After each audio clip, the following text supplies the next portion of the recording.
So in this video I'm going to be teaching you some PLLs to recognise and look for distinctive patterns with during the solves. So let's get into it, and make sure if this video helps, just click that subscribe button. It's not that hard, just please do it. So let's get into it.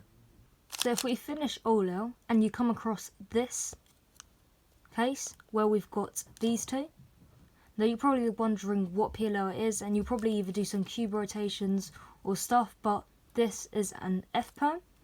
You've got a bar, but just say if you didn't see that bar, if we look at it from this angle, the distinctive pattern here is we've got blue, and then we've got orange and green, and then orange and green. So it looks like this. So we've got, it basically goes the other way. So we've got blue, then green, then orange, then green, then orange, then blue. And that's a very distinctive pattern because of, you know, it's not that common where you get this kind of case. And then all you have to do is either do a U and then do the F perm, or just do it, rotate and do it. But I recommend doing the U. You just have to do AUF at the end. But just say if you were doing it from this angle, you should already know it's an F perm because we've got this massive block. So what we can do is just do a U2 and then do the F perm, or do it left-handed. And that's the same for this case. We could just go straight into it. Now if you're facing this way, all you should do is just do a U, and then you should know by then that distinctive pattern. And that's how you can recognise an F perm. Next case, you do PLL and you come across this case. So you see that these two headlights are there. So it could be a G perm or something, but now if you recognise this distinctive pattern, it goes red, green, red, or blue, orange, anyway. It looks like it goes all in a pattern, and then this is opposite to that one. You should instantly know it's an R perm. So it's the R one, and you could do it straight away.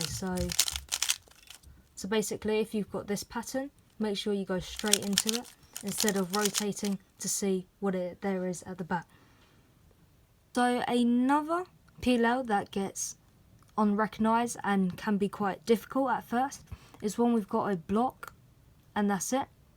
So now what people can see is that, oh, it could be a V perm or an A perm or the AB perm. There's many different varieties where this block can be. So if you're facing this way, it's a nice pattern. We've got the block, and then these two colours are opposite from the ones next to it. And we know that's a V perm. So this is a V perm. If you're facing this way, when you've got a block, so you should already know that.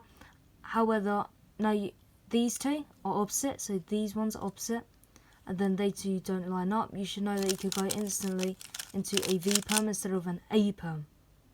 And that's basically what it is. Moving on to the last case. So for the last case, you insert it and you come across this case. Now you're probably wondering, you probably know what it is. Now it's an E perm. If you just do it, it becomes a bit more easier to do. But just say if you're facing from this angle, don't get dragged that these two line up. Now of course that's going to happen, but don't think it's like a Y perm or something. If you know that these two aren't in its correct places, then you know it's not a Y perm because these two need to switch. And don't think it's anything else because there's no block for a V perm. It's not an N perm, so it has to be the E perm.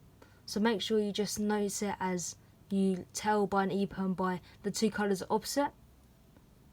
These two colours are opposite from each other. These two colours and these two just need to be switched. So what you should do is just go straight away into the E perm and then end with it, and then you could stop. Thanks for watching. And for now, see you.